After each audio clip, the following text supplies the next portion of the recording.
Қайырлы күн достар, бүгін қолдың сары майын үй жағдайында жасайтын боламыз. Қаймақтан жасаймыз, айраннан, сүттен жасасаңыздар да болады. Бүгін мен сіздерге қаймақтан жасалу жолын көрсететін боламын. Ол үшін видеоның соңына дейін қараңыздар. Сіздермен болған мен Жанар. Ең алдымен осы қаймағымызды осындай миксер болса миксерге осылай салып аламыз.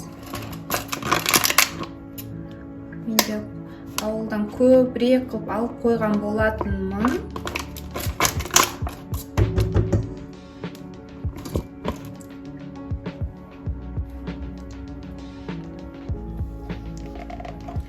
Осылай бәрін салып алғаннан соң 15 минуттай айналдырамыз.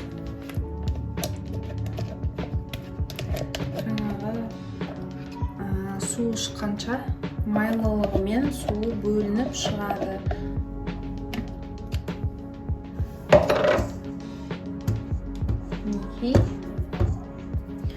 Осылай бәрін алып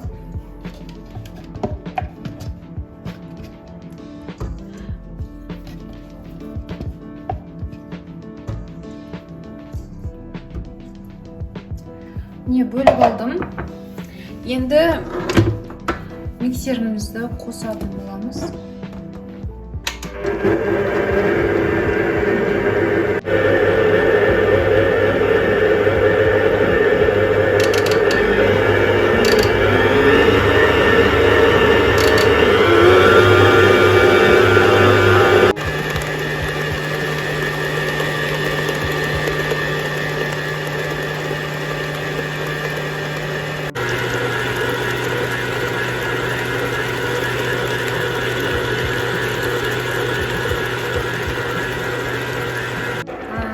Көріп тұрғандарыңыздай майдың суымен май ажыратылып шықты. Енді қазір осы майды суынан ажыратамыз. Мұздай сумен жуамыз.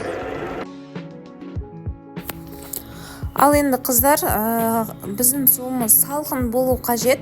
Өйткені жаңағы сары майымыз салқын суға түскенде өз қалпын өзгертпейді. Сондықтан салқын суға жуып алу міндетті. Арасындағы айран, жаңа қаймақтың дәмі шығу қажет. Енді осы сары майымызды екі бөлікті біріктіріп, бір сары майға жинаймыз осылай. Көп видеода көріп тұрғандарыңыздай жақсылап жуып алдым, өйткені суым таза болып тұр.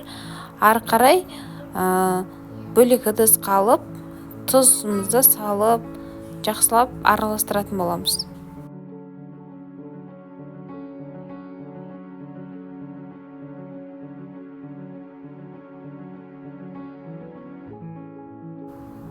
Сары майыңыздың мөлшеріне қарай тұзды мөлшермен саласыздар және жақсылап біркелкі араласу қажет. Ал сары майдан қалған суды нан немесе бауырсақ пісірсеңіздер өте дәмді, сондай жұмсақ, ұзақ сақталатын болады. Міндетті түрде оны да жасауға кеңес беремін. Міне сары майымызды араластырып, біркелкі қылып, осылай қойдық. Енді холодильник тоңазытқышқа немесе морозильникке сақтасаңыздар болады. Қатаю қажет. Бәрін біркелкі етіп осылай шығардым. Міне достар, кешегі біздің дайындаған сары майымыз дайын болды. Қазір төңкеріп аламын.